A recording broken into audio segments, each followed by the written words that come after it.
अस्सलाम वालेकुम dear students and welcome to all of you students. आपने यूनिट 2 यानी करंट इलेक्ट्रिसिटी का टेस्ट अटेम्प्ट कर लिया होगा। तो डियर स्टूडेंट्स, आज का जो हमारा लेक्चर है ये बेसिकली एक डिस्कशन है NMD CAT physics unit 2 current electricity, जो कि पीएमसी का टॉपिक 7 है। आज हम इसके डिस्कशन करने जा रहे हैं। तो आइए डियर स्टूडेंट्स फर्स्ट एमसीक्यू की तरफ चलते हैं। तो फर्स्ट एमसीक्यू आपकी स्क्रीन के सामने है, जिसकी स्टेटमेंट को मैं रीड कर रहा हूँ। Two wires of same material have lengths L and 2L and cross-sectional areas 4A and A respectively. The ratio of their specific resistances would be, और 4 ऑप्शंस आपके सामने हैं। अब डियर स्टूडेंट्स, मैंने लेक्चर में आपको एक बात बताई थी कि जो स्पेसिफिक रेजिस्टेंस या रेजिस्टिविटी है ये नेचर ऑफ मटेरियल पे डिपेंड करती है या नेचर ऑफ सब्सटेंस पे डिपेंड करती है। आप गौर कीजिए, जो आपको फर्स्ट लाइन नजर आ रही है उसमें उसने आपको बताया है 2 वायर्स ऑफ सेम मटेरियल। अब यहीं पे रुक जाएं। अगर वायर्स सेम मटेरियल की हैं तो इसका मतलब ये हुआ कि उनकी स्पेसिफिक रेजिस्टेंस क्या होगी, सेम। अगर स्पेसिफिक रेजिस्टेंस सेम है तो फिर रेशो क्या होगी। तो जब ऊपर न्यूमरेटर और डिनोमिनेटर में सेम क्वांटिटीज आ जाएं, सेम टर्म्स आ जाएं, तो आप उन्हें कैंसिल कर देंगे, तो रेशो होगी 1:1। तो डियर स्टूडेंट्स, इसीलिए गिवन ऑप्शंस में से जो करेक्ट है दैट इज अल्फा, यानी 1:1। आइए नेक्स्ट एमसीक्यू की तरफ चलते हैं, जिसकी स्टेटमेंट ये है, which expression is the best to compare the power dissipation in different resistors which are connected in parallel. तो 4 ऑप्शंस आपके सामने हैं, alpha I square R, beta I V Charlie V square over R, और delta है any of these में be used. तो dear students देखें, बात ये हो रही है कि आपने पावर डेसिपेशन को निकालना है कब, पैरेलल कॉम्बिनेशन के लिए। तो पैरेलल कॉम्बिनेशन के लिए हम जो पावर डेसिपेशन का फॉर्मूला यूज करते हैं वो है dear students Charlie, V square over R. तो इसलिए इसका करेक्ट ऑप्शन चार्ली है। नेक्स्ट एमसीक्यू आपके सामने है डियर स्टूडेंट्स, जिसमें वो कह रहा है the product of resistance and conductance of a resistor is equal to. अब डियर स्टूडेंट्स देखें, product of resistance and conductance, आपने ये पढ़ा हुआ है ना कि जो रेजिस्टेंस है it is the reciprocal of conductance. तो इन दोनों को जरा मल्टीप्लाई करते हैं, तो the product of resistance and conductance is always equal to 1। तो इस वजह से डियर स्टूडेंट्स गिवन ऑप्शंस में से जो करेक्ट है दैट इज अल्फा, यानी 1। आइए जी नेक्स्ट एमसीक्यू की तरफ चलते हैं। हमारा जो फोर्थ एमसीक्यू है वो ये है, an electric room radiator which operates at 50 volt has a resistance of 50 ohm. Power of the radiator is approximately alpha 100 watt, beta 50 watt, charlie 450 watt, delta 1000 watt. तो डियर स्टूडेंट्स, अब देखें आप कि 50 volt voltage source है, ठीक है, और जो रेजिस्टेंस है वो कितनी है, 50 ओम। तो मैंने आपको क्लास के अंदर यानी लेक्चर के अंदर एक बात बताई थी कि जब एक पावर सोर्स हो और साथ एक ही रेजिस्टेंस लगी हुई हो तो आप पावर का जो फॉर्मूला यूज करते हैं वो है वी स्क्वायर ओवर आर। तो आइए डियर स्टूडेंट्स जरा उस फॉर्मूला से देखते हैं कि इसका सोल्यूशन क्या होगा। Power is equal to V square over R. जी डियर स्टूडेंट्स, वी कितना है 50, स्क्वायर है तो इसे 2 दफा लिख लें, यानी 50 इंटू 50 डिवाइडेड बाय, जी डियर स्टूडेंट्स रेजिस्टेंस कितनी है दैट इज आल्सो 50। तो ये देखें, एक 50 से कैंसिल हो जाएगा और हमारी जो पावर आएगी dear students that will be 50 watt. तो गिवन ऑप्शंस में से जो करेक्ट है dear students that is beta 50 watt. आइए नेक्स्ट एमसीक्यू डिस्कस करते हैं। In the shown circuit what is the potential difference across A and B. और 4 options आपके सामने हैं, 50 वोल्ट, 20 वोल्ट, 30 वोल्ट और 45 वोल्ट, और सर्किट डायग्राम भी आपको नजर आ रही है। डियर स्टूडेंट्स, ये एक ओपन सर्किट है जिसमें एक सेल अटैच्ड है 20 वोल्ट का। तो हमने तो आर्टिकल के अंदर ये बात नहीं पढ़ी कि ओपन सर्किट में हमेशा ईएमएफ को रीड किया जाता है। तो अगर हम पॉइंट्स ए और बी के दरमियान कोई वोल्ट मीटर लगा देना तो वो वोल्ट मीटर बेसिकली 20 वोल्ट को ही शो करेगा। तो एक्चुअली इसका आंसर क्या बनता है, ओपन सर्किट में हमेशा ईएमएफ को रीड किया जाता है, इसलिए आपको जो 2 पॉइंट्स नजर आ रहे हैं इनके दरमियान भी जो पोटेंशियल डिफरेंस होगा, जो वोल्टेज होगा, वो एग्जैक्टली सेल का ही होगा। तो हमारा जो करेक्ट आंसर है dear students that is beta, यानी कि 20 वोल्ट। आइए नेक्स्ट एमसीक्यू डिस्कस करते हैं। नेक्स्ट एमसीक्यू की स्टेटमेंट ये है, there are two electric bulbs of 40 watt and 100 watt, they are first connected in series, ठीक है, and then in parallel across a source. अब 4 ऑप्शंस आपके सामने है डियर स्टूडेंट्स, और उनकी ब्राइटनेस की बात की जा रही है। लेक्चर में मैंने आपको सिखाया था कि सीरीज में सबसे ज्यादा ब्राइटनेस उस बल्ब की होगी जिसकी पावर सबसे कम होगी, और पैरेलल में ब्राइटनेस सबसे ज्यादा उसकी होगी जिसकी पावर सबसे ज्यादा होगी। तो डियर स्टूडेंट्स, अब आप देखें कि आंसर कौन सा बनता है। मेरा ख्याल यह है कि alpha is the correct.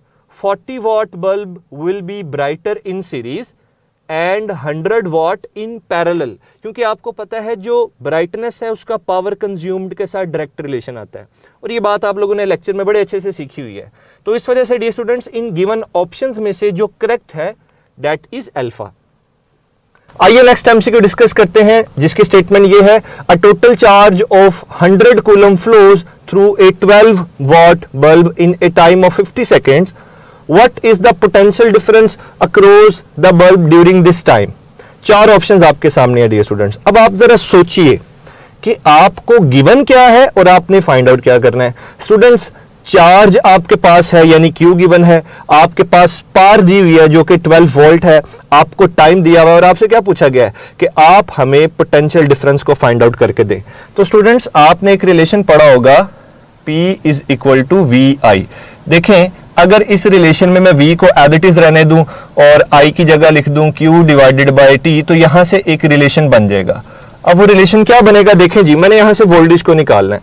Students, मैं बहुत बेसिक तरीके से इसलिए सॉल्व करता हूं ताकि आपको बात समझ में आए। देखिए, मैं डायरेक्ट फॉर्मूला भी लिख सकता हूं, तो फिर बहुत से बच्चों का क्वेश्चन होता है कि सर ये कहां से आ गया। तो ये एक्चुअली आपको मैं ये साथ साथ सिखा रहा हूं कि आपने सोचना किस तरीके से है। पहले बेसिक लेवल से स्टार्ट करें, फिर डाटा के मुताबिक उस रिलेशन को मोल्ड करते हुए अपने डाटा के मुताबिक बना लीजिए और देन सॉल्व कीजिए। अब देखिए, मैं यहां से वोल्टेज को सेपरेट करूंगा तो ये T उधर जाके मल्टीप्लाई हो जाएगा, power multiplied by time divided by Q। आइए जरा वैल्यूज को पुट करते हैं डियर स्टूडेंट्स। हमें पावर गिवन है जो कि है 12, ठीक है, हमें टाइम भी गिवन है, टाइम है डियर स्टूडेंट्स हमारे पास 50, ओके, और हमारे पास चार्ज भी है जो कि है 100। तो ये देखें, 1 0 1 0 से कैंसिल हो जाएगा, 5 1 5 5 2 10 2 1 2 और 2 6 12। देखिए कितना सिंपल है। तो पता ये चला कि जो पोटेंशियल डिफरेंस है डियर स्टूडेंट्स ये है जी 6 वोल्ट। तो गिवन ऑप्शंस में से हमारा जो राइट आंसर है dear students that is beta 6 volt. आइए नेक्स्ट एमसीक्यू डिस्कस करते हैं। 8th एमसीक्यू आपके सामने है, कहते हैं जी power dissipation is expressed by. अब जो करेक्ट रिलेशन है ना इन 4 ऑप्शंस में से वो आपने बताना है। Alpha P is equal to V over R, यही आंसर है ना? No dear students, it should be V square over R, इसलिए हम अल्फा टिक नहीं कर सकते। अच्छा, बीटा में है P is equal to RV square, ये भी ठीक नहीं है, ये ठीक होता अगर I स्क्वायर R होता। चार्ली में है P is equal to RV, ये भी ठीक नहीं है, P is equal to IV होता है। डेल्टा की बात करें तो P is equal to I square R, yes ये करेक्ट है, तो यही हमारा आंसर है, दैट इज डेल्टा। आइए जी नेक्स्ट एमसीक्यू डिस्कस करते हैं जो कि आपकी स्क्रीन के सामने है।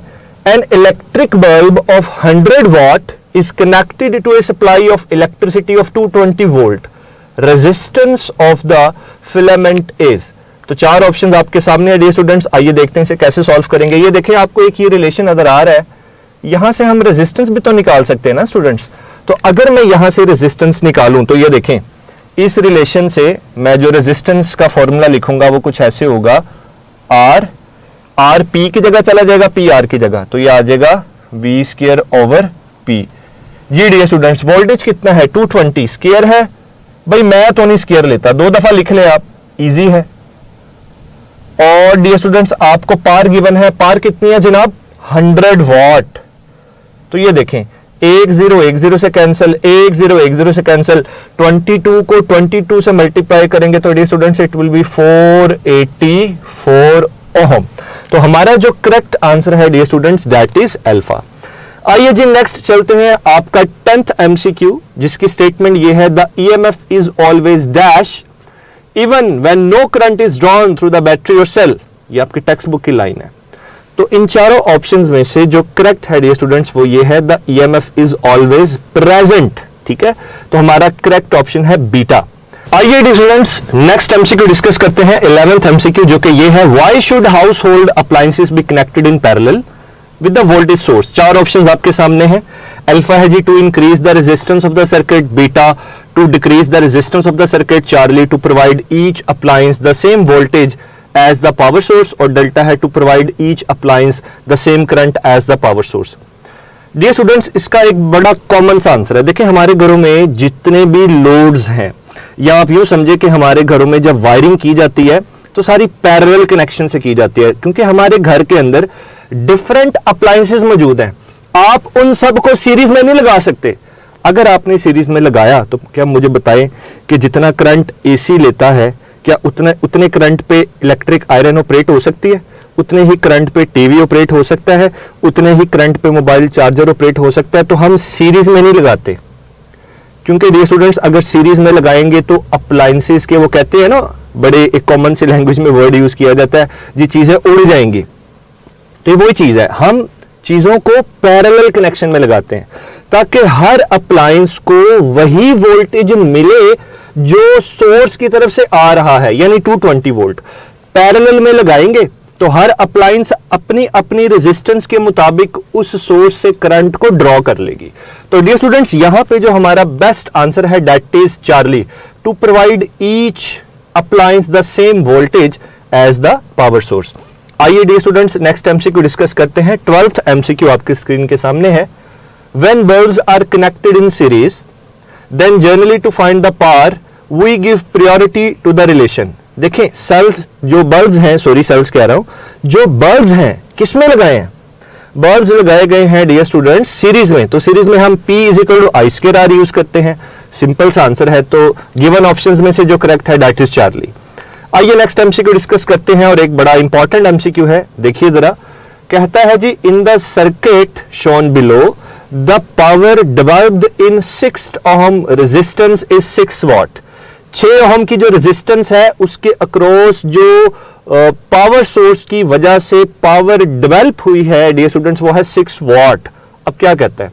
The power in watts divide in the 4 ohm resistor is. अब डियर स्टूडेंट्स एक काम करते हैं, यहां पे मैं जस्ट आपको आपकी आसानी के लिए, वैसे तो आपको नजर आ रहा है, ये देखें जरा, ये रही आपकी 6 ओम की रेजिस्टेंस, ये रही आपकी 4 ओम की रेजिस्टेंस।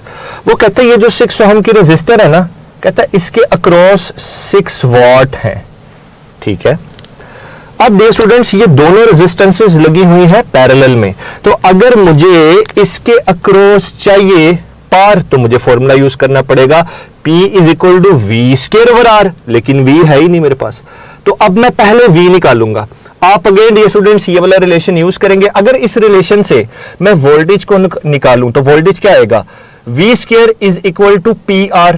अब V का स्क्वायर है तो V = √PR। तो यहां से सबसे पहले वोल्टेज निकालेंगे जो कि बनेगा √PR। ये मैंने कोई नया काम नहीं किया, मैंने जस्ट इस रिलेशन में से वोल्टेज को सेपरेट करके दोनों तरफ √ ले लिया। अब मुझे बताइए क्या पार गिवन है आपको? यस, कितनी है? 6, ठीक है, और रेजिस्टेंस भी कितनी है? 6। तो डियर स्टूडेंट्स कितना हो गया? ये आ जाएगा जनाब 6 वोल्ट। ओके, अब इसके अक्रॉस जो वोल्टेज आया है वो है 6 वोल्ट। इसके पैरेलल में लगी हुई है ना 4 ओम, तो इसके अक्रॉस भी वोल्टेज क्या होगा? 6 वोल्ट, क्योंकि पैरेलल के अंदर वोल्टेज सेम होता है। जितना वोल्टेज इसके अक्रॉस होगा उतना ही वोल्टेज इसके अक्रॉस होगा। अब आपके पास रेजिस्टेंस है, आपके पास वोल्टेज है, तो आप पार निकाल सकते हैं। पार कैसे आएगी? P = V²/R। जी स्टूडेंट्स V कितना है हमारे पास? V है हमारे पास 6, इसका स्क्वायर है तो 2 दफा लिख लें, 6 × 6 / R। तो dear students it will be 9 watt. तो गिवन ऑप्शंस में से जो करेक्ट है dear students that is beta. तो आइए dear students next MCQ discuss करते हैं, 14th एमसीक्यू जो कि आपके सामने है, जिसकी स्टेटमेंट ये है the SI unit of temperature coefficient of resistivity is. 4 options आपके सामने है डियर स्टूडेंट्स। तो आपको याद होगा मैंने आपको एक रिलेशन बताया था जो कि ये है कि जो अल्फा है टेम्परेचर कोफिशिएंट ऑफ रेजिस्टेंस वो ये है RT, या आप टेम्परेचर कोफिशिएंट ऑफ रेजिस्टिविटी की भी बात कर लें तो कोई फर्क नहीं पड़ता, RT - R0 / R naught into delta T. अब अगर रेजिस्टिविटी की बात की जाएगी तो ये हो जाएगा जी rho T minus rho naught over rho naught into delta T. लेकिन अहम बात यहां पे ये है डियर स्टूडेंट्स, ये जो आप टेम्परेचर देख रहे हैं ये टेम्परेचर नहीं है, ये चेंज इन टेम्परेचर है। तो अल्फा के यूनिट्स होने चाहिए पर डिग्री सेल्सियस या पर केल्विन। तो डियर स्टूडेंट्स गिवन ऑप्शंस में से जो करेक्ट है that is alpha per Kelvin. तो आइए dear students next MCQ discuss करते हैं, एमसीक्यू नंबर 15 जो कि आपकी स्क्रीन के सामने है। The electric current passing through a metallic wire produces heat because of, चार ऑप्शंस आपके सामने है डियर स्टूडेंट्स। अल्फा है collisions of conduction electrons with each other, beta है collisions of conduction electrons with the atoms of the metallic wire, Charlie है the energy released in the ionization of the atoms of the metal, delta है collisions of the atoms of the metal with each other. तो dear students ये जो conducting electrons होते हैं या जो conduction electrons होते हैं या जो फ्री इलेक्ट्रॉन्स होते हैं ये मेटल के अंदर एटम्स के साथ टकरा रहे होते हैं और अपनी एनर्जी को जाया कर रहे होते हैं। तो यहां पे इसलिए जो करेक्ट आंसर होगा that will be beta, collisions of the conduction electrons with the atoms of the metallic wire. आइए dear students next MCQ discuss करते हैं जिसकी स्टेटमेंट ये है, Ohm's law for an ohmic resistor gives a straight line whose slope gives if voltage is along x axis। तो dear students अब उसने खुद बता दिया, ये देखें ग्राफ कुछ इस तरीके का होगा, वोल्टेज x एक्सिस के अलोंग है, करंट y एक्सिस के अलोंग है, ओहमिक के लिए ग्राफ स्ट्रेट लाइन होगा। तो स्टूडेंट्स हम तो स्लोप की बात कर रहे हैं, तो स्लोप के बारे में हम कई दफा ये कॉन्सेप्ट सीख चुके हैं, पढ़ चुके हैं कि slope is basically delta y over delta x. तो अगर मैं यहां से लिखूं तो मैं सिंपली आई ओवर वी लिखूंगा।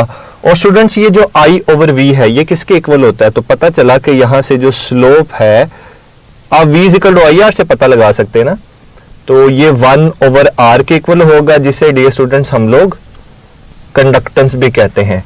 तो इस वजह से डियर स्टूडेंट्स गिवन ऑप्शंस में से जो करेक्ट है दैट इज डेल्टा कंडक्टेंस।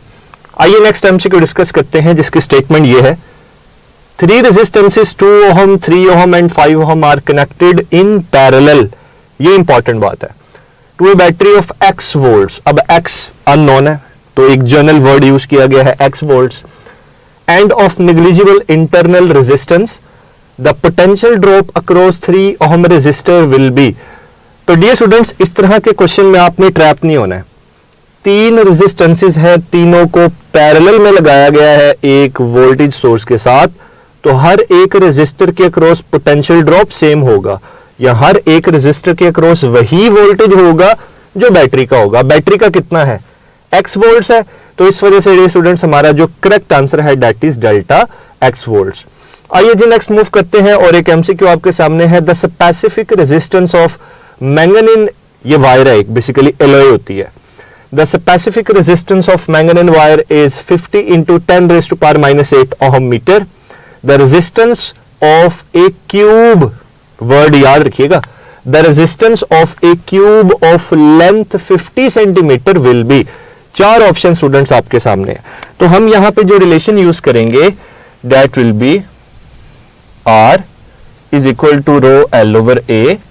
ठीक है डियर स्टूडेंट्स, अब रेजिस्टिविटी हमें गिवन है, specific resistance that is 50 into 10 raise to power minus 8। ठीक है स्टूडेंट्स, आगे लेंथ है 50 सेंटीमीटर, हम लिखेंगे 50 और सेंटी की जगह 10 raise to power minus 2 divided by, नीचे है एरिया को आप लिख दें एल स्क्वायर। ठीक है ना, मैं यहां पे मेंशन कर देता हूं कि जो एरिया है हम उसे क्या डिस्कस कर रहे हैं, एल स्क्वायर। ठीक है, अब एल स्क्वायर है, लेंथ आपके पास है, ये रही लेंथ, तो इसे 2 दफा लिख दें, 50 into 10 raise to power minus 2। ठीक है जी, ये एक value 50 into 10 raise to power minus 2, ये एक वैल्यू। अब ये स्टूडेंट्स आपको नजर आ रहा है कैंसिलेशन बहुत सिंपल है, तो ये एक वैल्यू इस एक वैल्यू से कैंसिल, ये 50 से कैंसिल, एक ये 10 की पावर रहेगी और एक ये, तो बचेगी resistance R is equal to 10 raise to power minus 8। ये डिनोमिनेटर में है, ऊपर आके प्लस हो जाएगा +2, तो -8 +2, तो dear students it will be 10 raise to power -6 ohm. तो इस वजह से डियर स्टूडेंट्स गिवन ऑप्शंस में से जो करेक्ट है दैट इज अल्फा। आइए dear students next MCQ discuss करते हैं। कहता है जी if the power dissipated in the 9 ohm resistor in the circuit shown is 36 watt, the potential difference across 2 ohm resistor will be। Circuit आपके सामने है, गौर कीजिए, 9 ohm और 6 ohm ये दोनों पैरेलल में लगी हुई हैं, ठीक है स्टूडेंट्स, और 2 ohm नीचे लगी हुई है। अब 2 ohm के अक्रॉस पोटेंशियल डिफरेंस बताना है और सर्किट में गिवन क्या है, कहते हैं 9 ओम के अक्रॉस जो पार है वो है जी 36 वॉट। पहले वोल्टेज निकाल लें तो देखें डियर स्टूडेंट्स हम करेंगे क्या। तो पहले हम वोल्टेज निकालेंगे जैसे प्रीवियस क्वेश्चन में किया था, √PR आपको याद होना चाहिए, ठीक है जी। अब ये देखें जी पावर कितनी है डियर स्टूडेंट्स, वो है जी 36 वॉट। तो पावर की जगह 36, रेजिस्टेंस की जगह 9। तो आपको पता है 36 का √6 आ जाएगा, 9 का √3 आ जाएगा। तो डियर स्टूडेंट्स ये बन गया 18 वोल्ट। अब ये जो आपको ऊपर 9 ओम नजर आ रही है ना, इसमें से पास करने वाला करंट निकालते हैं। तो ये आएगा V/R, तो ये आएगा 18, हाँ जी, डिवाइडेड बाय कितना है 9। तो ऊपर वाले रेजिस्टर में से जो करंट आ रहा है कितना है 2 एम्पियर, ठीक है जी। यानी कि 9 ओम के अंदर से जो करंट गुजर रहा है वो कितना है 2 एम्पियर। अब 6 ओम के अंदर से गुजरने वाला करंट निकाले, आइए वो भी देख लेते हैं। I = V/R, पैरेलल में वोल्टेज सेम होगा, 18 डिवाइडेड बाय 6, तो डियर स्टूडेंट्स ये आ जाएगा 3। तो अब आपको मैं एक मजेदार बात समझाता हूं, ये देखें जरा, अब सर्किट में हुआ क्या, ये आपके ऊपर वाली रेजिस्टेंस, ये उसके पैरेलल में लगी रेजिस्टेंस, और एक रेजिस्टेंस डियर स्टूडेंट्स यहां पे इस तरीके से लगी हुई है। अब आपने ना एक पॉइंट बड़े अच्छे से सीखना है, ये मैंने आप लोगों के लिए ड्रॉ किया, आपको जरा अच्छे से समझ में आ जाए। स्टूडेंट्स जो 9 ओम है ना, उसमें से जो करंट पास कर रहा है वो कितना है 2 एम्पियर, और जो ये वाली रेजिस्टेंस है इससे जो करंट पास कर रहा है ये है 3 एम्पियर। 2 एम्पियर ऊपर से आ रहा है, 3 एम्पियर नीचे से आ रहा है, तो मिलके करंट यहां से कितना पास करेगा 3 2, ये हो गया जी 5 एम्पियर, और यही करंट आगे इसमें से पास करेगा। इसकी वैल्यू कितनी है सर्किट में देखें, इसकी वैल्यू है जनाब 2 ओम, और करंट कितना आ रहा है 5 एम्पियर। तो मुझे इसके अक्रॉस क्या चाहिए, पोटेंशियल चाहिए। लगाइए V = IR। तो स्टूडेंट्स ये देखें, यहां पे जब मैं रिलेशन यूज करूंगा V = IR, तो ये 2 ओम के अक्रॉस वोल्टेज आ जाएगा। 2 ओम में से जो टोटल करंट पास कर रहा है वो 5 है, और रेजिस्टेंस कितनी है 2 है, तो मल्टीप्लाई कर दें, आपका जो करेक्ट आंसर होगा दैट विल बी 10 वोल्ट। तो इस तरीके से इसे सॉल्व करना था। तो डियर स्टूडेंट्स इसका जो करेक्ट आंसर है दैट इज डेल्टा 10 वोल्ट। आइए dear students next MCQ discuss करते हैं। वो कहता है the specific resistance of a wire varies with its. अच्छा ऑप्शन आपके सामने, पहले मुझे एक बात बताएं, स्पेसिफिक रेजिस्टेंस या रेजिस्टिविटी क्या लेंथ पे डिपेंड करती है? नहीं। क्या एरिया पे डिपेंड करती है? नो। तो किस पे डिपेंड करती है? नेचर ऑफ सब्सटेंस और टेम्परेचर पे। तो इस वजह से गिवन ऑप्शंस में से डियर स्टूडेंट्स जो करेक्ट है दैट इज मटेरियल। आइए नेक्स्ट एमसीक्यू डिस्कस करते हैं। कहते हैं जी a piece of aluminium and a piece of germanium. याद रहे एल्यूमिनियम मेटल है और जर्मेनियम सेमीकंडक्टर है, ये भी याद रखना है। A piece of aluminum and a piece of germanium are cooled T1 to T2. The resistance of alpha each of them increases, beta each of them decreases, Charlie aluminium increases and that of germanium decreases, delta aluminium decreases and that of germanium increases. Dear students, अब जो metals होती है ना इनका temperature coefficient होता है positive, तो metals के लिए रेजिस्टेंस और टेम्परेचर का डायरेक्ट रिलेशन। सेमीकंडक्टर्स का टेम्परेचर कोफिशिएंट ऑफ रेजिस्टेंस होता है नेगेटिव, तो इनके टेम्परेचर और रेजिस्टेंस का इनवर्स रिलेशन। अब देखें वो कहता है दे आर कूल्ड, इसका मतलब है कि टेम्परेचर को कम किया गया। तो मेटल्स के लिए बात कर रहा हूं, मेटल्स के लिए R directly proportional to T है, ये देखें, ये आपको याद होना चाहिए। तो अगर कूल किया है टेम्परेचर कम है तो एल्यूमिनियम की रेजिस्टेंस तो कम हो जाएगी, लेकिन ये स्टूडेंट्स जर्मेनियम जो कि सेमीकंडक्टर है इसकी रेजिस्टेंस ज्यादा हो जाएगी। तो correct option is delta, aluminium decreases and that of germanium increases. आइए नेक्स्ट एमसीक्यू डिस्कस करते हैं जिसमें वो कहता है 3 resistances of 20 ohm, 30 ohm and 40 ohm are connected in series across a power supply, याद रहे कि सीरीज में लगाया, in which resistance more power is dissipated. तो सीरीज कनेक्शन में आप जो रिलेशन यूज करते हो स्टूडेंट्स वो ये होता है P is equal to I square R. Series में करंट सेम होता है तो power dissipation is directly proportional to the resistance of the resistor. इसका मतलब ये हुआ डियर स्टूडेंट्स, सीरीज में अगर आप रेजिस्टेंसेस कनेक्ट करते हो तो सबसे ज्यादा पावर डेसिपेशन उस रेजिस्टर के अक्रॉस होगी जिसकी आर की वैल्यू सबसे ज्यादा होगी. अब सबसे ज्यादा आर कौन सा है? 20, 30 और 40 में से, डेट इज 40. तो इसलिए हमारा करेक्ट ऑप्शन बी बीटा है. आइए नेक्स्ट एमसीक्यू की तरफ चलते हैं डियर स्टूडेंट्स, दैट इज 23, जिसकी स्टेटमेंट ये है जी, a resistance of 6 ohm is connected in series with another resistance of 4 ohm. ठीक है जी, सीरीज में हमने लगाया तो कहता है, बल्कि इसे यहां पे आप ऐसे कर लीजिए जरा इजी हो जाएगा.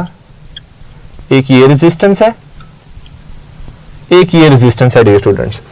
एक है जी हमारे पास 6 ओहम की, एक है जी हमारे पास 4 ओहम की, और आपने इसे जिस सोर्स से लगाया है वो है 20 वोल्ट का सोर्स. ठीक हो गया. अब वो कहता है the potential difference across 6 ohm resistor is. तो इस 6 ओहम के अक्रॉस आपने पोटेंशियल निकालना है. इसे R1 कह दें, इसे R2 कह दें. स्टूडेंट्स आपको याद होगा मैंने आपको लेक्चर में पोटेंशियल डिवाइडर का शॉर्टकट बताया था.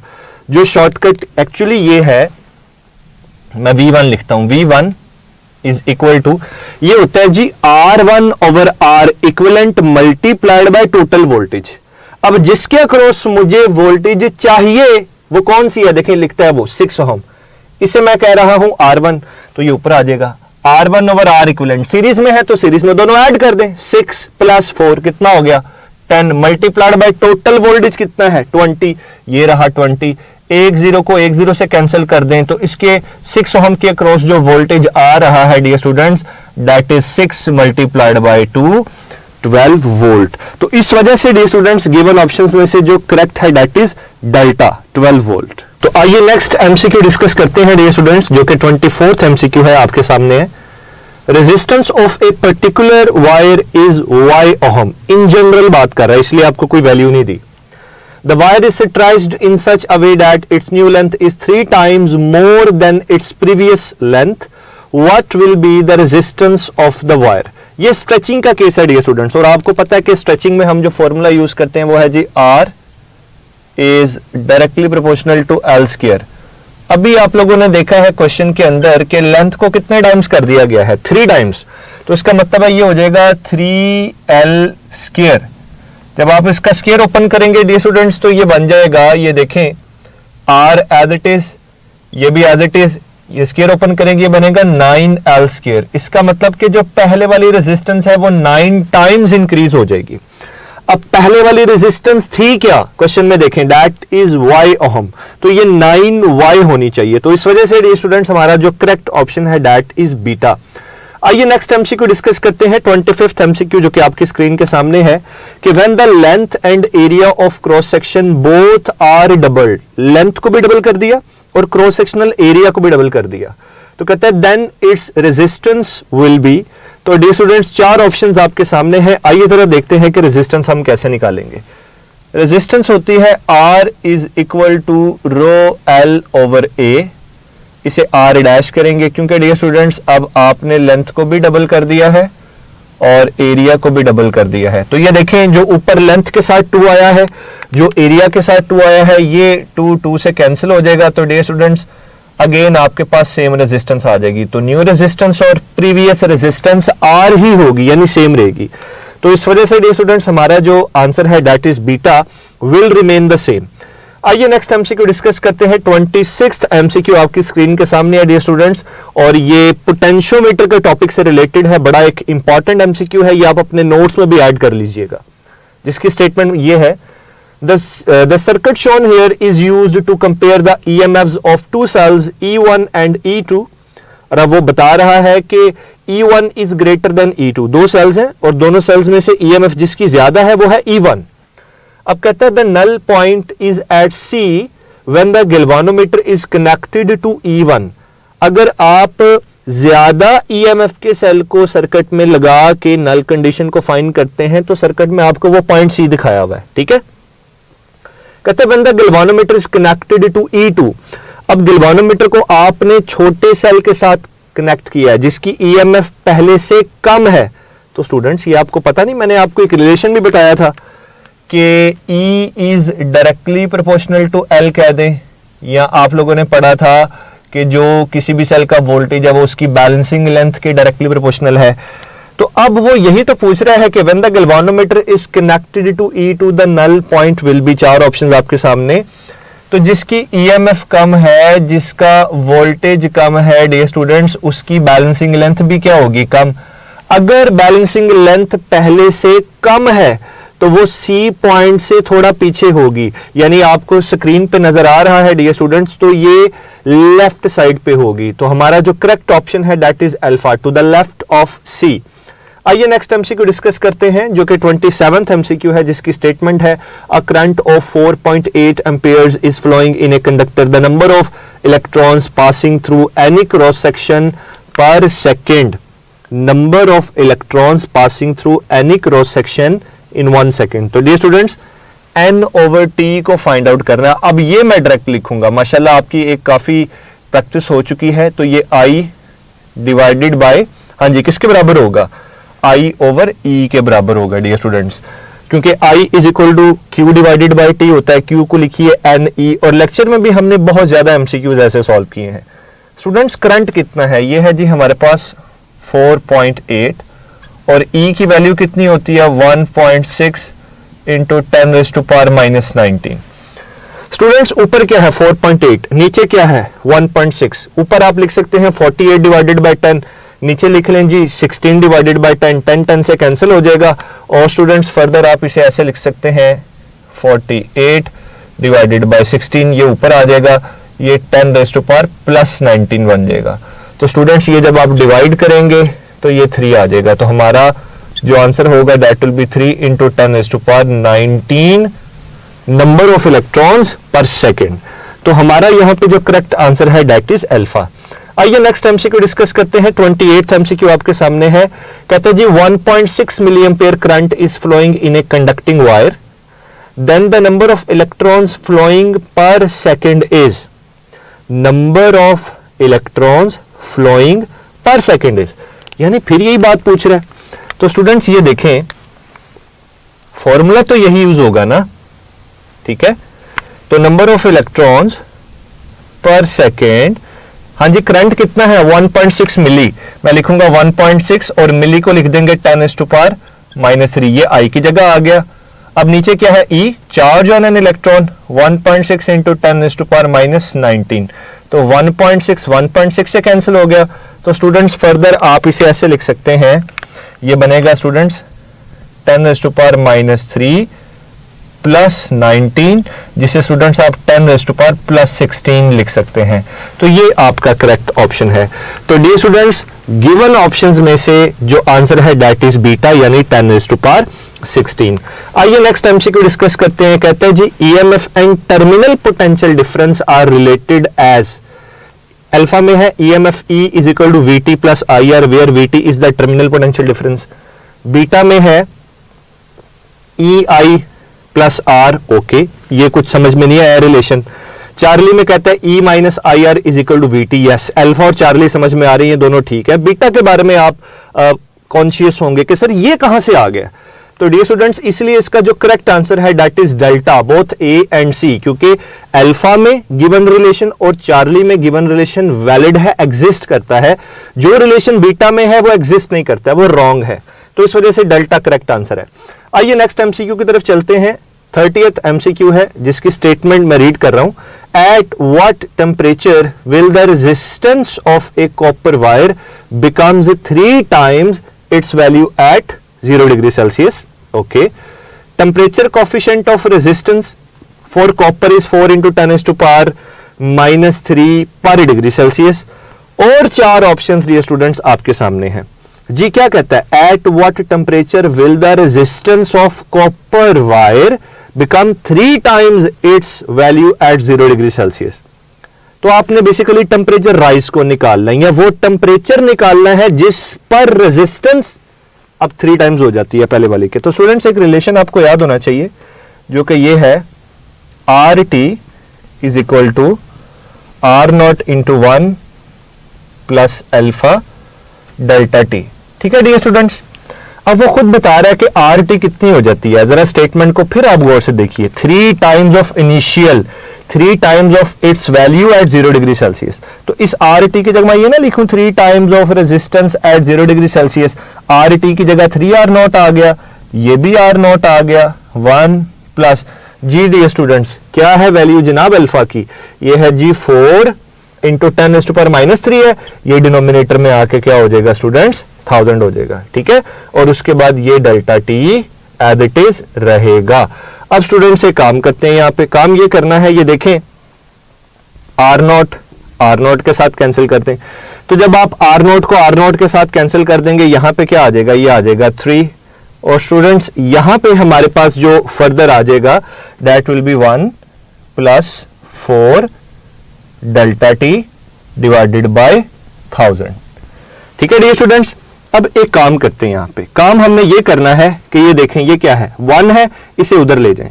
जब इसे उधर ले जाएंगे ये इधर आके 3 - 1 होगा, ये बन जाएगा 2 इज इक्वल टू, ये आ जाएगा जी डेल्टा टी डिवाइडेड बाय 1000 और ये आ जाएगा 4। तो ये देखें ये 2 आ गया स्टूडेंट्स, ये आ जाएगा यहां से फर्दर आप इसे ऐसे लिख सकते हैं डेल्टा टी। ठीक है, 2 डिवाइडेड बाय 1000 है, ये देखें अब जब इसे आप इसे डिवाइड करेंगे ना तो ये 2 डिवाइडेड बाय 1000 तो ये आ जाएगा जी 1/500, 500 इधर ले जाएं तो डेल्टा टी क्या बन जाएगा, ये आ जाएगा 500 डिग्री सेल्सियस। अब आप में से बहुत से बच्चे ऐसे होंगे जिन्होंने यहां तक लिटरली सॉल्व किया है और आंसर फिर देख के लगा भी दिया आपने कि सर 40 इज द आंसर, लेकिन 1 सेकंड रुक जाइए, यह आपने निकाला क्या है डेल्टा टी, हमें क्या चाहिए दूसरा टेम्परेचर चाहिए। चलें जी वैसे कर लेते हैं, आप लिखें delta T is equal to T2 - T1। ये देखें ये वो पॉइंट है जहां से आपने कुछ सीखना है, T2 - T1। स्टूडेंट्स आपने T2 को फाइंड आउट करना है, तो T2 कितना है, ये आ जाएगा जी डेल्टा टी प्लस T1। अच्छा T1 कितना है 0 डिग्री सेल्सियस, डेल्टा टी कितना निकला 500, तो T2 भी कितना आ जाएगा, ये आएगा 500 डिग्री सेल्सियस। अच्छा ये मैंने इतना क्यों सॉल्व करके दिया, एक तो आपको कैलकुलेशन समझ में आई कैसे करनी थी, दूसरा इंपॉर्टेंट पॉइंट यहां पे ये है बच्चों जहां पे आपको बात नहीं समझ आती कि हमने दूसरा टेम्परेचर T2 निकाला या डेल्टा टी, तो दोनों का देखो आंसर सेम है, T2 भी कितना है 500 डिग्री सेल्सियस, डेल्टा टी भी कितना है 500 डिग्री सेल्सियस। तो ये चीजें आप क्वेश्चन को सॉल्व करते हुए माइंड में रखा करें कि किसकी बात की जा रही है। तो स्टूडेंट्स हमारा जो करेक्ट आंसर है दैट इज चार्ली यानी 500 डिग्री सेल्सियस। आइए जनाब नेक्स्ट एमसीक्यू डिस्कस करते हैं, 31st एमसीक्यू जो कि आपकी स्क्रीन के सामने है। कहता है the powers of 2 electric bulbs are 100 watt and 200 watt okay which are connected to power supply of 220 volt, दोनों को 220 वोल्ट से लगाया है। The ratio of the resistances, भाई आप पावर का फॉर्मूला यूज करें P is equal to V²/R, V same नहीं है, सेम है। 100 वाट को भी 220 वोल्ट से लगा दिया बेटा, 200 वाट को भी 220 वोल्ट से लगा दिया, V सेम है तो V को बाहर निकाल ले, P is equal to V²/R। तो पावर का और रेजिस्टेंसेस का क्या रिलेशन आ जाएगा, इनवर्स। तो डियर स्टूडेंट्स ये बनेगा P1 divided by P2 is equal to R2 divided by R1। तो आपने उससे क्या पूछा है रेशियो ऑफ रेजिस्टेंसेस, आप इसे रिवर्स भी कर सकते हैं, आप ऐसे लिख लें इसे R1/R2, तो ये किसके इक्वल आ जाएगा P2 डिवाइडेड बाय P1। हाँ जी P2 कितना है डियर स्टूडेंट्स, ये है जी 200 और ये कितना है, ये कैंसिल कर दें डियर स्टूडेंट्स, तो रेशियो ऑफ रेजिस्टेंसेस आपके पास क्या आ गए डियर स्टूडेंट्स 2:1।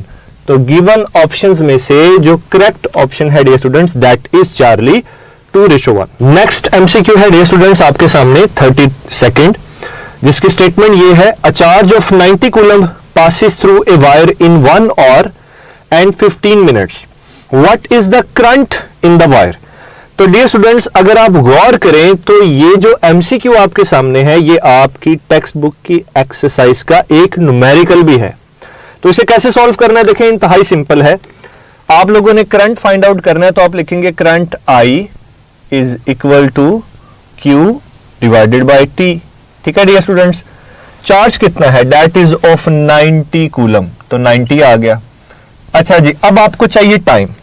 टाइम कितना, 1 आवर। 1 आवर का मतलब है 3600 सेकेंड्स, ओके। और उसके बाद 15 मिनट्स हैं, तो 15 मिनट्स का मतलब है 15 मल्टीप्लाइड बाय 60, तो ये 900 बन जाते हैं। तो स्टूडेंट्स ये आ जाएगा टोटल 4500 सेकेंड्स। तो ये देखें, एक जीरो को आप एक जीरो से कैंसिल कर दें, तो डियर स्टूडेंट्स ये बनेगा 1/50, और अगर आप इसे मजीद डिवाइड करें डियर स्टूडेंट्स तो ये बनता है 0.02, 0.02, जिसे आप 20 मिली एम्पियर भी लिख सकते हैं। ये मैंने सॉल्व कर दिया, लेकिन इसका आंसर आपको वैसे भी याद होना चाहिए था। तो डियर स्टूडेंट्स, इसका जो करेक्ट आंसर है दैट इज बीटा। आइए नेक्स्ट एमसीक्यू डिस्कस करते हैं, जो कि आपके सामने है डियर स्टूडेंट्स। इसमें वो कहता है calculate the current I in the adjoining circuit. Circuit आपके सामने है, 4 ऑप्शंस आपको दिए हैं। अच्छा, मैंने इस तरह का कॉन्सेप्ट डिस्कस किया था लेक्चर में कि जब कभी आपको करंट फाइंड आउट करने के लिए बोला जाए तो आप पहले ये देखा करें कि जो सेल्स हैं उनका कनेक्शन कैसे है। देखें, एक सेल है 10 वोल्ट ईएमएफ का, दूसरा सेल है 5.2 वोल्ट ईएमएफ का। क्या दोनों के कनेक्शंस ठीक है? नहीं। एक का नेगेटिव टर्मिनल दूसरे के नेगेटिव टर्मिनल से मिल रहा है, तो अब इनकी जो वोल्टेज है या जो ईएमएफ है वो बजाय ऐड होने के क्या हो जाएगी डियर स्टूडेंट्स, सब्ट्रैक्ट हो जाएगी। तो इस वजह से जब हम करंट लिखेंगे, हम लिखेंगे I is equal to total voltage divided by R equivalent.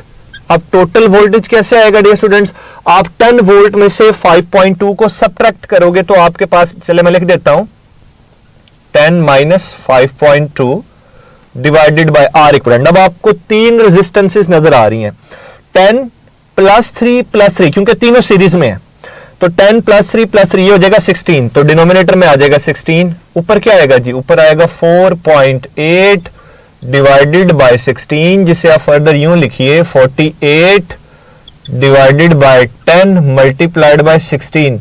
ये कैंसिल करेंगे, 3 आ जाएगा dear students, it will be 3 divided by 10। जब आप 3 को 10 से डिवाइड करेंगे तो डियर स्टूडेंट्स हमारा जो करेक्ट ऑप्शन होगा that will be delta, 0.3 ampere.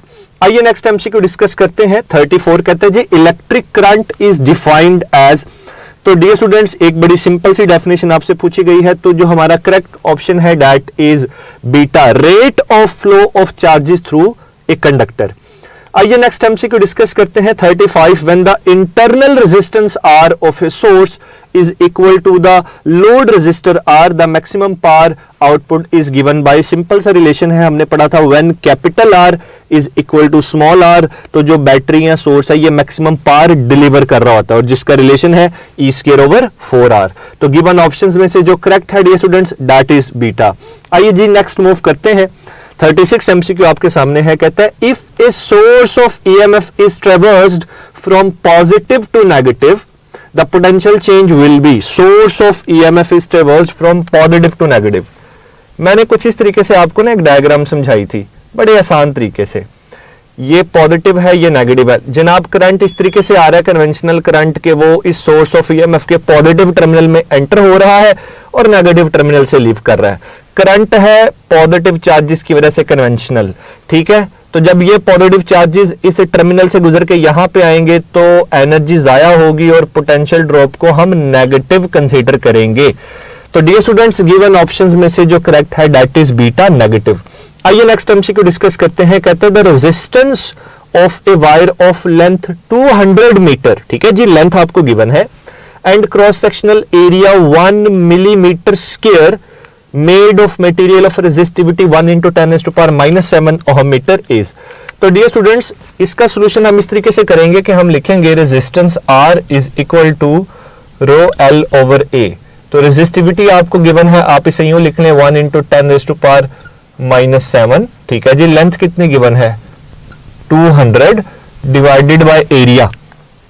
अब स्टूडेंट्स यहाँ पे दो छोटी बातें जो आपने याद रखनी है। देखिए वो बताता है मिलीमीटर स्क्वायर। मैं अक्सर बताता हूं कि इसका मतलब ये होता है कि मिलीमीटर जो है वो 2 दफा मल्टीप्लाई हो रहा है, मिलीमीटर मल्टीप्लाइड बाय मिलीमीटर। अब ये मीटर और ये मीटर मल्टीप्लाई होकर क्या बन जाएगा, मीटर स्क्वायर। ये मिली है 10⁻⁻3, ये भी मिली है 10⁻⁻3, तो ये हो जाएगा 10⁻⁻6। तो इस वजह से डियर स्टूडेंट्स यहां पे लिखेंगे 10⁻⁻6। अब स्टूडेंट्स आप ये देख सकते हैं कि आपके सामने सॉल्यूशन बड़ा सिंपल हो गया। आप लिखेंगे r, ये 10⁻⁻7 है, ये ऊपर जाएगा, ये बनेगा 10⁻⁻7 प्लस 6 मल्टीप्लाइड बाय आगे वाला 200। तो ये क्या हो जाएगा 10⁻⁻1। तो इसे फर्दर लिख सकते हैं 10⁻⁻1 मल्टीप्लाइड बाय 200, जिसे आप फर्दर यूं लिखें जनाब 200 डिवाइडेड बाय 10, 1 0 से कैंसिल। तो आपकी जो रेजिस्टेंस होगी dear students that will be 20 ohm. तो गिवन ऑप्शंस में से जो करेक्ट है दैट इज डेल्टा। आइए नेक्स्ट मूव करते हैं। 38th एमसीक्यू आपके सामने है। कहते हैं variation of current and voltage in a conductor has been shown in the diagram below, the resistance of the conductor is. देखें जी वर्टिकल एक्सिस पे आपको वोल्टेज नजर आ रहा है और उसकी सारी वैल्यूज डिविजन्स गिवन है, और हॉरिजॉन्टल एक्सिस पे आपको करंट नजर आ रहा है, उसकी भी वैल्यूज गिवन है। 4 ऑप्शंस आपके सामने है। स्टूडेंट्स इस ग्राफ की अगर हम स्लोप निकाल लें, भाई फर्ज करें मैं एक ऐसा स्टूडेंट हूं जिसे स्लोप का कुछ अता पता ही नहीं है, कुछ भी नहीं पता, भाई रेजिस्टेंस का फॉर्मूला तो पता है ना, R is equal to V over I। Graph के अंदर आपको डॉटेड लाइन नजर आ रही, बेटा जहां जहां पे डॉटेड लाइन आपको वैल्यू दे रही है वो वैल्यू पुट कर दे। हाँ जी वर्टिकल एक्सिस पे डॉटेड लाइन 4 वैल्यू शो कर रही है और हॉरिजॉन्टल एक्सिस पे भी 4 वैल्यू शो कर रही है, तो 4 डिवाइडेड बाय 4 1 आ जाएगा। तो आप इसे अगर प्रॉपर सॉल्व करना चाहें तो आप इसे ऐसे कर सकते हैं, देखिएगा जरा, आप लिखें जी स्लोप, ठीक है, ये होती है जी delta Y divided by delta X, ठीक है, तो ये आ जाएगा delta V divided by delta I. तो आप अगर वर्टिकल एक्सिस पे देखें तो जहां पे डॉटेड लाइन है 4 - 0 ओरिजिन वाला पॉइंट, 4 - 0 पर भी 4, और एक्स एक्सिस पे भी 4 - 0 ओरिजिन वाला पॉइंट, 4 - 0 फिर क्या आ जाएगा 4। तो इसे कैंसिल कर दें। स्लोप आपको किसकी वैल्यू दे रही है, तो ये बन जाएगी रेजिस्टेंस दैट इज 1 ओम। तो ये डियर स्टूडेंट्स हमारा करेक्ट ऑप्शन है। तो गिवन ऑप्शंस में से जो राइट है दैट इज डेल्टा 1 ओम। आइए नेक्स्ट मूव करते हैं। 39th एमसीक्यू में वो ये कहता है if the resistance of the conductor is increased the current will obviously decrease, because I का और आर का रिलेशन क्या होता है इनवर्स। तो इस वजह से dear students Charlie will be the correct answer. आगे चलते हैं जी। 40th एमसीक्यू आपके सामने है। A source of 10 volt is applied across a 5 ohm wire, the current is. तो करंट निकाल लें जनाब, I is equal to V over R। बहुत सिंपल सा क्वेश्चन है। V कितना है डियर स्टूडेंट्स, ये है जी 10, रेजिस्टेंस कितनी है, ये है जी 5, तो करंट आ गया आपके पास 2 एम्पेयर। तो गिवन ऑप्शंस में से जो करेक्ट है दैट इज चार्ली 2 एम्पेयर। आइए नेक्स्ट मूव करते हैं। कहते हैं जी resistance of 60 watt bulb in 120 volt line is.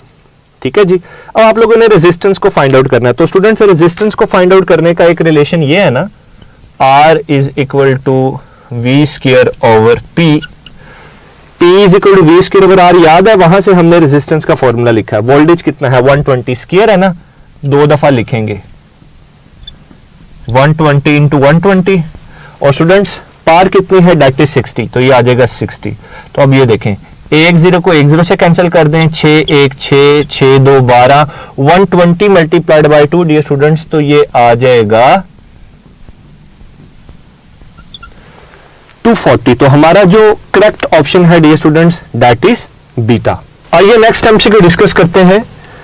तो डियर स्टूडेंट्स नेक्स्ट एमसीक्यू की स्टेटमेंट ये है, a resistor connected to a battery is heated due to a current through it, which of the following quantity does not vary, alpha.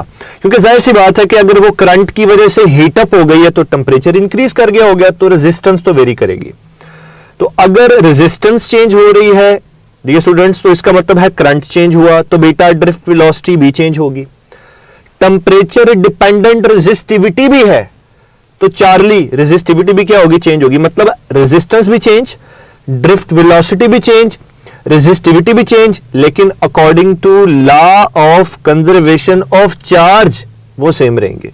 तो delta number of free electrons ये एक ऐसी quantity है जो कि सेम रहेगी। ऐसा तो नहीं ना होगा कि एक वायर में फर्ज करें जनाब 1000 इलेक्ट्रॉन्स थे, करंट गुजरा 500 रह गए, भाई 500 किधर गए? तो dear students, number of charge carriers same रहती हैं according to law of conservation of charge. तो इस वजह से जो गिवन ऑप्शंस में से करेक्ट है दैट इज डेल्टा। आइए जनाब नेक्स्ट मूव करते हैं। 43rd आपके सामने एमसीक्यू है। A metallic wire resistance 20 ohm is stretched such that its length becomes 3 times, फिर स्ट्रेचिंग का केस आ गया और लेंथ को पहले से 3 गुना बढ़ा दिया। The new resistance of the wire will be, तो डियर स्टूडेंट्स आप स्ट्रेचिंग के केस में यूज करते हैं R is directly proportional to L square. Length को कितना किया जनाब? 3 टाइम्स इंक्रीज किया है, तो ये हो जाएगा 3L स्क्वायर। तो स्टूडेंट्स ये 3L का स्क्वायर ये बन जाएगा जी, यहां पे लिखे आप R और ये आ जाएगा 9L स्क्वायर। मतलब ये कि जो रेजिस्टेंस है वो 9 टाइम्स इंक्रीज हो जाएगी। अब जो रेजिस्टेंस है, न्यू रेजिस्टेंस, वो प्रीवियस के मुकाबले में 9 गुना ज्यादा है। अब प्रीवियस क्या थी? ये वाली R। डियर स्टूडेंट्स ये हमें गिवन है, ये है 20, तो ये आ जाएगा 180 ओहम, ये आपकी न्यू रेजिस्टेंस है। तो इस वजह से डियर स्टूडेंट्स गिवन ऑप्शंस में से जो करेक्ट है दैट इज डेल्टा। आइए नेक्स्ट मूव करते हैं। 44 एमसीक्यू आपके सामने है। कहता है जी बेसिकली, ये वर्ड बड़ा इंपॉर्टेंट है। Basically a potentiometer is a device for alpha comparing two voltages, beta measuring a current, Charlie comparing two currents और डेल्टा है मेजरिंग ए वोल्टेज। तो डियर स्टूडेंट्स मैंने आपको पोटेंशियोमीटर के टॉपिक के स्टार्ट में बताया था कि इसका जो प्राइम पर्पस है, इसका जो बेसिक पर्पस है वो सेल्स की ईएमएफ्स को कंपेयर करना है। तो गिवन ऑप्शंस में से जो करेक्ट है that is alpha, comparing two voltages या कंपेयरिंग टू ईएमएफ्स आप कह सकते हैं। नेक्स्ट 45th एमसीक्यू आपके सामने है। In order to achieve high accuracy the slide wire of a potentiometer should be. वो जो आपको 2 पॉइंट्स ए और बी के दरमियान एक वायर नजर आती थी ना, मैंने आपको लेक्चर में ये बात समझाई थी कि अगर बेटा वो वायर की लेंथ ज्यादा होगी ना, तो ऊपर जो नॉन ईएमएफ ई का सेल है ना, उसका पोटेंशियल ज्यादा लेंथ पे डिस्ट्रीब्यूट होगा। तो स्लाइड वायर को उस वायर के ऊपर मूव करवा के आप इजिली नल कंडीशन को फाइंड आउट कर सकते हैं। लेकिन अगर आपके ईएमएफ ई का सेल बड़ी शॉर्ट वायर के अक्रॉस लगा होगा, तो पोटेंशियल जो डिस्ट्रीब्यूटेड होगा वो आपस में एक दूसरे के क्लोज होगा। तो डियर स्टूडेंट्स वो जो नल कंडीशन है ना, वो आप इजीली फाइंड आउट नहीं कर सकेंगे। तो इस वजह से डियर स्टूडेंट्स हमारा जो करेक्ट आंसर होगा यहाँ पे वो होगा alpha, as long as possible. आइए नेक्स्ट एमसीक्यू डिस्कस करते हैं, जिसकी स्टेटमेंट ये है, when the current I is flowing through a conductor, the drift velocity is V. If 2I current is flowed through the same material but having double the area of cross section, then the drift velocity will be. अब current को भी double कर दिया और cross sectional area को भी double कर दिया। तो स्टूडेंट्स आप जानते हैं कि जो ड्रिफ्ट वेलोसिटी है उसका रिलेशन होता है VD is equal to I/NEA। अब आप लोगों ने न्यू ड्रिफ्ट वेलोसिटी को यहाँ पे फाइंड आउट करना है, तो आप लिखें जी VD डैश। ठीक है जी, करंट को क्या कर दिया गया, ये देखें डबल कर दें, एरिया को भी क्या कर दें, डबल कर दें। तो स्टूडेंट्स ये 2 से कैंसिल हो जाएगा, तो आपकी जो ड्रिफ्ट वेलोसिटी है वो सेम रहेगी, इसमें कोई भी चेंज नहीं आएगा। तो डियर स्टूडेंट्स गिवन ऑप्शंस में से जो करेक्ट है दैट इज चार्ली V।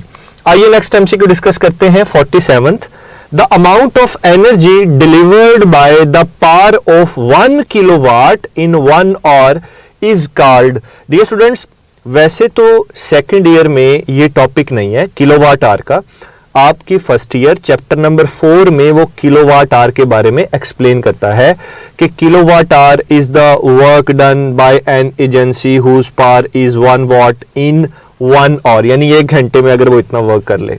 तो सिंपली डियर स्टूडेंट्स एक और छोटी सी बात याद रखिए यहाँ पे कि जब कभी आप पावर के यूनिट्स को टाइम से मल्टीप्लाई करोगे तो हमेशा आपके पास एनर्जी आएगी। जैसे देखें वॉट पावर का यूनिट है, किलो तो प्रीफिक्स है, तो मैं यूं लिख देता हूं किलोवाट। ठीक है, तो वॉट आपको पता है ये यूनिट है पावर का, किलो प्रीफिक्स है, किलोवाट पावर होगी, और साथ में लिखता हूं और, तो ये देखें टाइम से मल्टीप्लाई हुआ तो ये चीज क्या बन गई, ये एनर्जी को रिप्रेजेंट करता है, तो इस चीज को याद रखना। और वैसे भी एक छोटी सी इंफॉर्मेशन आपको पता होगी, 1 kilowatt hour is equal to 3.6 mega joules.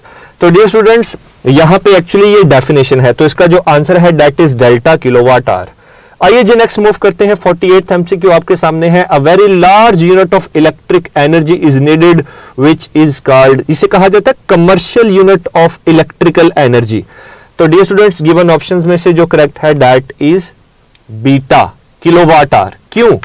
क्योंकि स्टूडेंट्स जो किलोवाट आवर है वो किसके इक्वल है, 1 kilowatt hour is equal to 3.6 mega joule, यानी 3.6 इंटू 10⁻⁶ जूल्स। आइए नेक्स्ट एमसीक्यू की तरफ चलते हैं डियर स्टूडेंट्स। ये केसीएल से रिलेटेड है।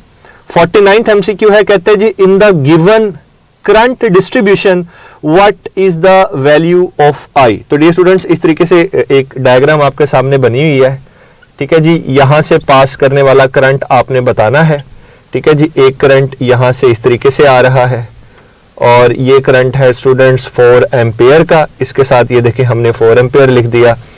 एक करंट यहां से आ रहा है, एक करंट यूं जा रहा है और एक करंट यहां से यूं लीव कर रहा है। तो आइए अब जरा देखते हैं कि हमने एक्चुअली करना क्या है। ये 2 एम्पियर का करंट आपको गिवन है स्टूडेंट्स, और इसी तरह से ये जो करंट आपको नजर आ रहा है ये 5 एम्पियर का है, और डियर स्टूडेंट्स ये वाला करंट है 3 एम्पियर। तो स्टूडेंट्स सिंपल, मैंने आपको लेक्चर में भी ये बात बताई थी कि अगर आपका बेटा हिसाब किताब अच्छा है ना तो ये आप इजीली कर सकते हैं। और अगर इसे कंसेप्चुअली देखना है तो current, the sum of all the currents flowing towards a point or node is equal to sum of all the currents moving away from the node or points। ठीक है स्टूडेंट्स, तो अब ये देखें जरा, 4 एम्पियर यहां से आ रहा है, 2 एम्पियर यहां से आ रहा है, ठीक है स्टूडेंट्स। 4 और 2 कितना हो गया, 6, लेकिन जो इस पॉइंट से लीव कर रहा है वो कितना है, 5 + 3 यानी 8। तो जितना आएगा उतना ही जाना चाहिए ना। तो इसका मतलब है डियर स्टूडेंट्स ये करंट होना चाहिए 2 एम्पियर। तो ये इक्वेशन कुछ ऐसे बन जाएगी, अगर ये 2 एम्पियर मुझे नहीं पता, सपोज कर लें भाई मैं एक ऐसा स्टूडेंट हूं जिसे ये नहीं आता, तो मैं इसे ऐसे सॉल्व करूंगा, आई, ठीक है जी। उसके बाद current moving, sum of currents moving towards the node, I + 4 + 2 is equal to sum of currents moving away, 5 + 3। बन गई ना इक्वेशन। यहां से भी सॉल्व कर लें, डायरेक्ट सॉल्व कर लें, एक ही बात है। ये आप लोगों पे डिपेंड करता है, आपकी प्रैक्टिस पे डिपेंड करता है। तो डियर स्टूडेंट्स यहाँ पे जो करेक्ट आंसर है दैट इज चार्ली 2 एम्पियर। और आज का जो हमारा लास्ट एमसीक्यू है ये एक बड़ा इंपॉर्टेंट एमसीक्यू है। मेरी आप सब बच्चों से रिक्वेस्ट है कि आप इसे अपने नोट्स में जरूर ऐड कीजिएगा। कहता है an electron is circulating in a circular path with A frequency of 50 hertz, मतलब लाइक दिस। इलेक्ट्रॉन ऐसे सर्कुलर पाथ में मूव कर रहा है और उसकी फ्रीक्वेंसी ऑफ रोटेशन गिवन है। फ्रीक्वेंसी ऑफ रोटेशन कितनी है, 50 hertz. What is the associated current. अब इलेक्ट्रॉन की मोशन की वजह से करंट तो प्रोड्यूस होता है, तो इसे कैसे सॉल्व करना है। देखिए बात की गई है एन इलेक्ट्रॉन, आपकी माशाल्लाह इंग्लिश बड़ी अच्छी है, एक इलेक्ट्रॉन की बात हो रही है। तो अब मैं करंट को ऐसे ना लिखूं, I is equal to Q divided by T, ये आ जाएगा NE डिवाइडेड बाय, अच्छा इस T को आप कैपिटल T लिखेंगे जब वो एक चक्कर मुकम्मल कर लेगा, और 1/T, 1/टाइम पीरियड को फ्रीक्वेंसी लिखें तो ये आ जाएगा NE, और 1/टाइम पीरियड को लिखें फ्रीक्वेंसी। अब वो आपको कह रहा था n इलेक्ट्रॉन, तो बेटा इस n की वैल्यू कितनी आ गई, 1। तो पता ये चला कि करंट का एक और फॉर्मूला बन गया, वो है I is equal to FE। तो ये देखें मैं इसलिए आपको कहता था कि डिस्कशन एक ऐसी चीज है जिसमें आप ज्यादा चीजें सीखते हो। तो ये आपने एक नया पॉइंट सीखा। तो फ्रीक्वेंसी कितनी है स्टूडेंट्स, ये आपको 50 गिवन है, ओके। और बेटा ये जो E है ये आपको पता होना चाहिए, ये है जी 1.6 इंटू 10⁻⁻, तो इसे बल्कि यूं लिख लें आप, 16 इंटू 10⁻⁻20 कर लेते हैं, ठीक है।